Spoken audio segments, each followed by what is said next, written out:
বর্ষাকালে এদিক ওদিক যেতে হয়তো অসুবিধা হতে পারে, বাট সুন্দরবন এমন একটা জায়গা, বর্ষাকালে কিন্তু এই জায়গাটা ভীষণভাবে আপনি এনজয় করতে পারবেন। সারাদিন বোটে ঘোরার সাথে সাথে যদি বৃষ্টি হয়, আমি জানি না এটা সবার মধ্যে হয় কিনা, বাট আমার মধ্যে ভীষণ একটা রোমান্টিকতা কাজ করে। অজানা অচেনা পথ, তার সাথে সাথে বাঘ দেখার একটা উত্তেজনা, ভীষণ এক্সাইটেড লাগবে আর খুব সুন্দর লাগবে আপনার। সত্যি দুর্দান্ত এক্সপিরিয়েন্স করেছি এবারে সুন্দরবনে। আমার এখানে আসা থেকে ডে 2 তে অ্যাকচুয়ালি সুন্দরবনের ভেতরে যাওয়া ফুল এক্সপিরিয়েন্স চ্যানেল রয়েছে, যদি পারো দেখে নিতে পারো। তবে আজকে শুরু হচ্ছে ডে 3। ডে 3তেই আমরা চলে যাব একবারে সোনাখালী ঘাটের উদ্দেশ্যে এবং সেখান থেকে ক্যানিং হয়ে বাড়ির দিকে ফিরবো।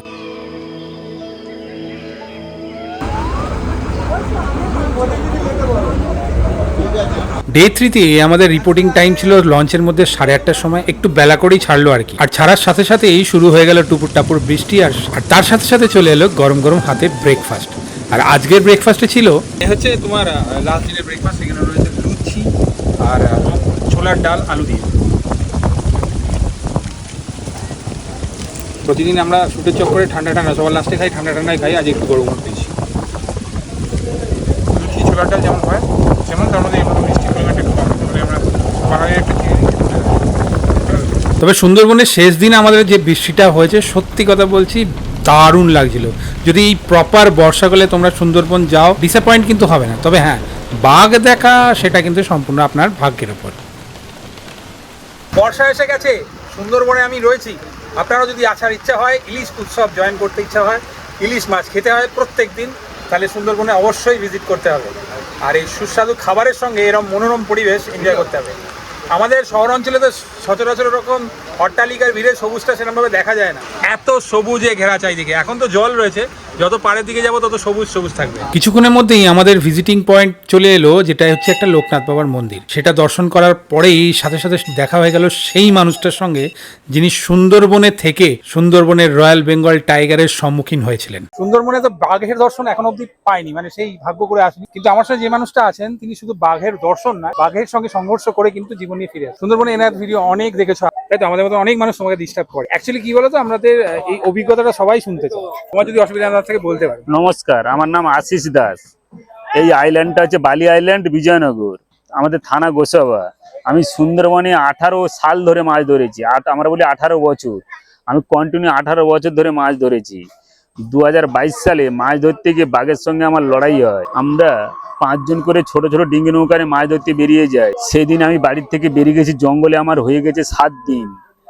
ওই রাতটা পেরোলেই বাড়ি চলে আসবো। ঠিক বেলা ডুবতে যাবে ওই সময় আকাশে বিশাল বড় একটা ভয়ঙ্কর মেঘ হতে তখন সরু খাঁড়ি খালে ঢুকে দিয়েছি, ধুবনির খাল বলি আমরা। ঢুকে গ্যারাবি করে দিয়েছি, আর আমার গায়ে খুব জ্বর, আমি ঘুমাচ্ছি। বসে আছে আর 4 জন, আমি ঘুমাচ্ছিলাম। হ্যাঁ, ওরা খুব জোরে চিৎকার করছে। তখন আমার ঘুম ভেঙে গেছে। আমি ভাবছি চিৎকার করছে কেন। আমি মুখ থেকে যদি কাঁথা সরিয়ে দেখছি বাঘ দাঁড়িয়েছে, বাঘের নিচে আমি শুয়ে আছি। ধরে ফেলেছি পাঁজা করে বাঘকে, বলেছি মা গো বাঁচাও, কামড় মেরেছে, ফেটে গেছে, আমি জ্ঞান হারা।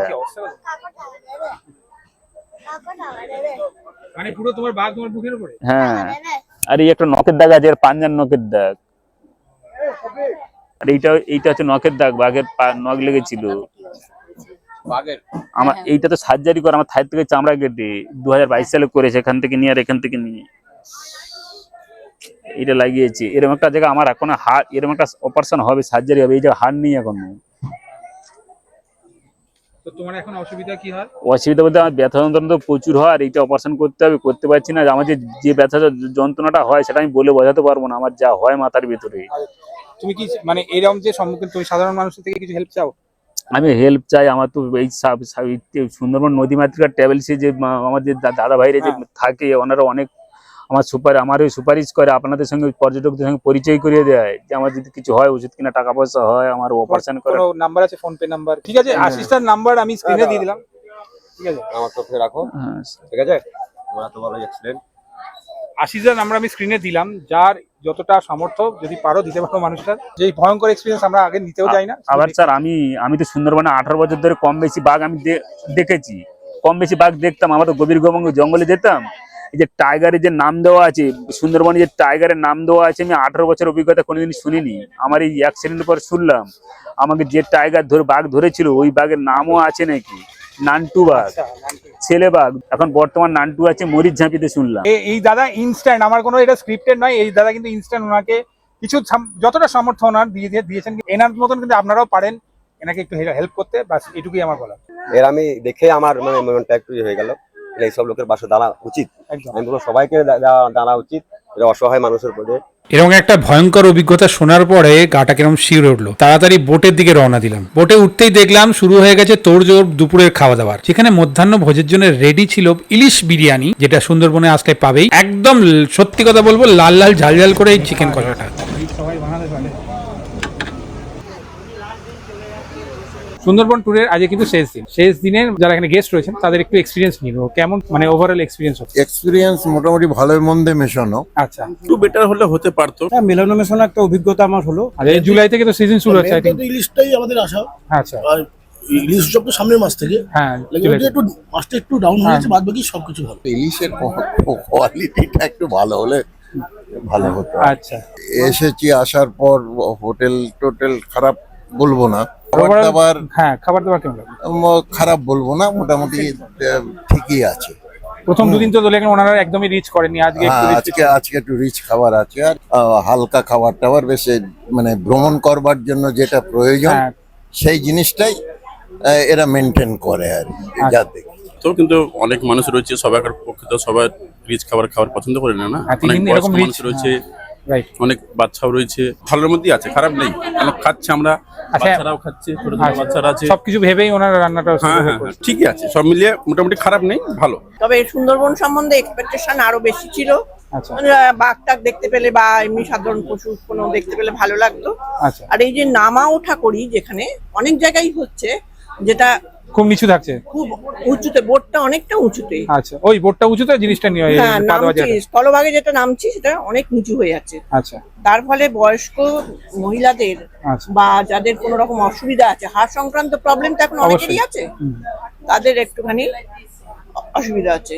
আচ্ছা, খাওয়া দাওয়া মোটামুটি ঠিকই আছে, তবে ইলিশ মাছের কোয়ালিটি আমরা Improve করতে হবে। কলকাতায় এর থেকে ভালো ইলিশ থেকে পাই। ভালো। হ্যাঁ, সুন্দরবনে অ্যাকচুয়ালি ইলিশটাই, ইলিশ উৎসবে আসবে, ইলিশটাই মেন, হ্যাঁ। ওটার উপর ফোকাস করলে ভালো হয়। হুম। ঘোরাফেরা নিয়ে বেশি কিছু বলবো না, খাওয়া দাওয়ার পরিমাপটাকে একটু ঠিক রাখতে হবে। এটা মাথায় রাখতে হবে যে কতগুলো লোক অ্যাট এ টাইম আমাদের বোটেতে ট্রাভেল করছে, তাদের জন্য সাফিসিয়েন্ট ফুড খাবার প্রত্যেকটা জিনিস রাখতে হবে। আচ্ছা, বাগ দেখা যাবে না, সেটা মাথায়- ওটা আপনার লাকের উপর ডিপেন্ড করছে, ওটা মাথায় রেখেই আসা। হ্যাঁ। তার মানে আমরা আসি কিছু জন্য খাওয়া দাওয়া, মেন তো খাওয়া দাওয়া অবশ্যই। হ্যাঁ, একটু খাওয়া দাওয়া ভালো টেস্ট হবে, ভালো হবে। বড় ইচ্ছা ছিল কি একটু বাঘ দেখবো, যেটা আচ্ছা। মেন আশা। ওটা ভাগ্যের উপর। ওটা ভাগ্যবার হয়নি, আচ্ছা, আর বাদ বাকি সব ঘুরে দিয়ে খাওয়া দাওয়া খুবই এনজয় হয়েছে। কালকে যে জায়গাটা আমরা গেছি সেই জায়গাটার জন্য একজন অভিজ্ঞতা ডাক্তারের প্রয়োজন ছিল। অভিজ্ঞতা বলতে খুবই ভালো, ব্যবহার তো ঠিক আছে, মোটামুটি খাবার দাবার মেনুতে যা ছিল সবকিছু ঠিকঠাক আছে। সবকিছু প্রাইস রেঞ্জ মাথায় রেখে বলবে, তুমি এটা বাইরে ইলিশ খালি খেতে গেলে বা প্রাইসের দিক থেকে সব মিলিয়ে। কোয়ালিটি, মানে প্রাইসের দিক থেকে যদি বিচার করতে হয়, সেই হিসেবে কোয়ালিটি অনেক বেটার, এটা হচ্ছে সেটাই। বিষয়। আর মানে প্রত্যেকবার খাওয়ার সময় ভালো কিছু আইটেম চলে আসছে, আর ইলিশ তো আমরা আজকে গত 3 দিন ধরে চলছেই আমাদের, তো আচ্ছা, সেই হিসাবে 3000 টাকা প্রেফার করা যায়। দিস ইজ ইলিশ বিরিয়ানি। দিয়ে দিচ্ছে, মানে কি বলে, ইলিশ মাছ, এটা ধরো ইলিশ মাছ, এটা দিতে হবে। এরকম খাবার যদি রোজ 3 দিন খাওয়া হয় তাহলে কিন্তু লোক অসুস্থ হয়ে যাবে। যাই হোক, শেষ দিন, হ্যাঁ ওই জন্যই লাস্ট দিন করেছে। তোমার প্রথমে ইলিশ বিরিয়ানি খেয়ে লাইফে তোমার কেমন লাগছে? বিরিয়ানি মাটনই ভালো, কিছু টেস্ট ডিফারেন্ট আছে। রাস্টিক মাটন বিরিয়ানির সঙ্গে এই জন্য যায়, মাটন বিরিয়ানির যে একটা ব্রথ থাকে বিরিয়ানির সঙ্গে খেলে সেটা খুব ভালো লাগে। ইলিশের তো কোনো ব্রথ নেই, ইলিশটা আলাদা করেছি, এরকম করা রয়েছে। ফ্রাই বলো, আলাদা করে ফ্রাই করা রয়েছে। তবে চিকেন কষাটা খুব ভালো বানিয়ে। তুমি এরকম ভাবে ইলিশ মাছ কেন ডাইরেক্ট, কাটা লাগে না? না, তবে এই চিকেন কষাটা আজ ভালো বানিয়েছে। অনেকে কমপ্লেন ছিল, আজ একদম মিটিয়ে দিয়েছে, খুব সুন্দর করেছে। তবে এটা বিরিয়ানির সঙ্গে না গিয়ে এই চিকেন কষা সাদা ভাত দেখে তো বেশি বেটার লাগে। আর ইলিশ বিরিয়ানিটাকে আদৌ বিরিয়ানি হিসেবে গণ্য করো কিনা কমেন্টস অবশ্যই জানাই। লাইফে প্রথমবার ট্রাই করছি ইলিশ বিরিয়ানি, যদি বেঁচে থাকি পরে দেখা হবে। নামে ইলিশ বিরিয়ানি, ইলিশের কোনো স্বাদ নেই। এটা নতুন এক্সপিরিয়েন্স বলতে পারো, নতুন এক্সপিরিয়েন্স, ইলিশ নতুন কিছু একটা এক্সপেরিমেন্ট করা খাবার যেটা আমরা খাই। তবে এর থেকে সাদা ভাত, ইলিশ মাছ, তেল, আর এই চিকেন কষাটা দারুণ না।